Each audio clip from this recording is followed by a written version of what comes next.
समय किसी का इंतजार नहीं करता है, तो हम सही समय का इंतजार क्यों करें?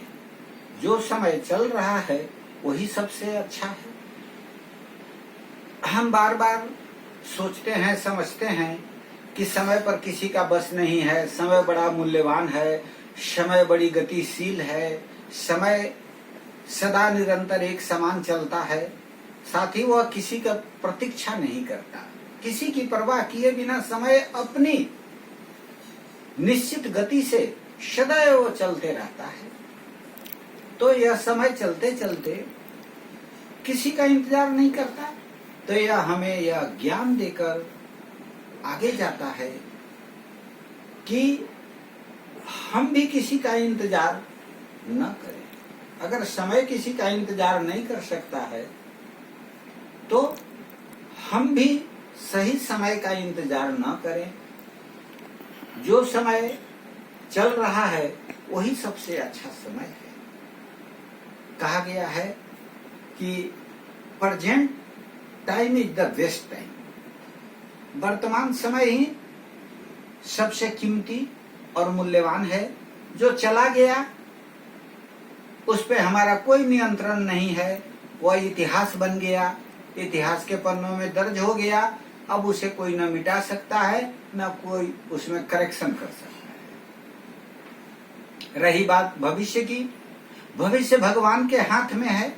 कल क्या होगा उस पर भी हमारा कोई नियंत्रण नहीं है। जो होने वाला है वह होकर रहेगा। भावी प्रबल है, जैसा कि तुलसीदास जी ने रामचरित्र में मानस में लिखा। वशिष्ठ मुनि भरत को समझाते हैं कि सुनहु भरत भावी प्रबल, बिलखी कहे मुनिनाथ, हानि लाभ जीवन मरण, जस अपजस विधि हाथ। यानी सारे चीज विधाता के हाथ में है, तो उस भविष्य की चिंता हम क्यों करें? तो हमारे हाथ में क्या है? वर्तमान है। वर्तमान समय को सदुपयोग करें, और अभी जो समय है यही सबसे सही समय है। यही समय हमें फल देने वाला है।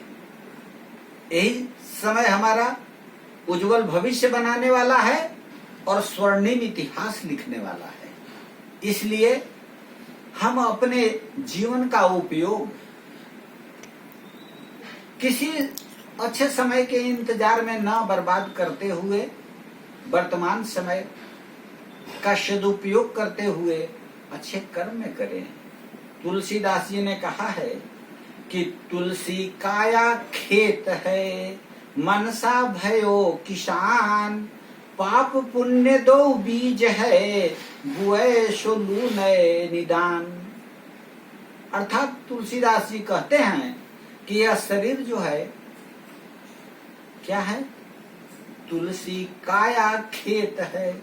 यह शरीर खेत के समान है, और हमारा जो मन है वह किसान है। इस शरीर रूपी खेत में मन रूपी किसान क्या करता है? पाप पुण्य दो बीज है। उसके हाथ में दो बीज है, एक पाप का बीज है और एक पुण्य का बीज है।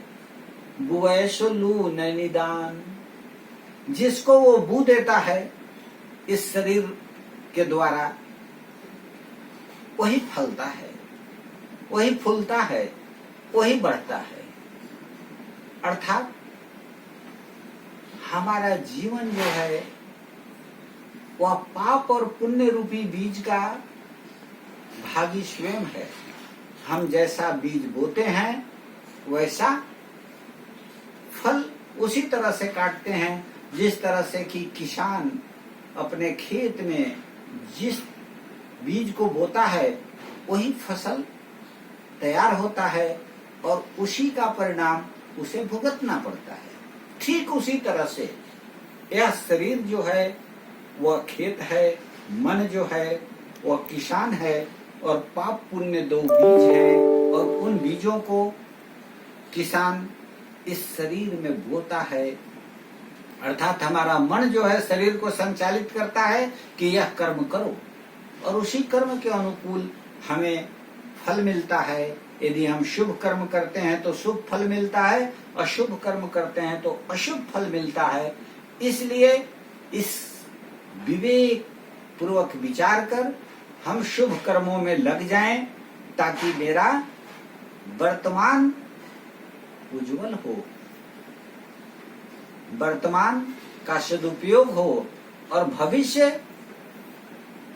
प्रकाशवान हो और इतिहास स्वर्णिम हो। इसलिए हमें सही समय का इंतजार करने में, हम शुभ मुहूर्त की घड़ियां देखते देखते अपना जीवन खत्म कर देते हैं, वह शुभ घड़ी आती ही नहीं है। लेकिन प्रत्येक क्षण शुभ घड़ी है। अभी जो काम आप कर सकते हैं वही सबसे शुभ है, इसीलिए तुरंत करिए। अपनी भावनाओं को नियंत्रण में रखें। हम कर्मों को करते हैं, उसमें हमसे कभी कभी गलती हो जाती है, और उस गलती होने का कारण है अनियंत्रित भावना।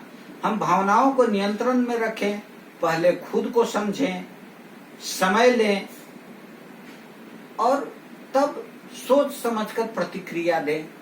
हम तुरंत आवेश में आकर गलत काम कर बैठते हैं और अधिकतर जीवन का समय हम ऐसे कामों में लगाते हैं जिसका कोई मूल नहीं है।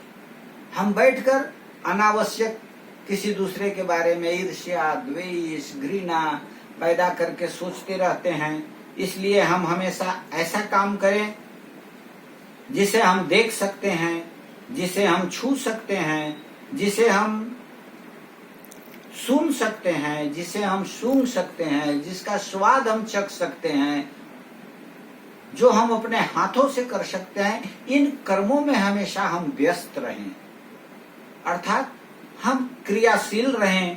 क्रियाओं से अपने मन और मस्तिष्क को व्यस्त रखते हुए शुभ कर्म करें। आशा है आप प्रसन्नतापूर्वक शुभ कर्म में लगे रहेंगे, किसी का इंतजार नहीं करेंगे, सदैव प्रसन्न रहेंगे और हंसते रहेंगे, स्वस्थ रहेंगे। धन्यवाद।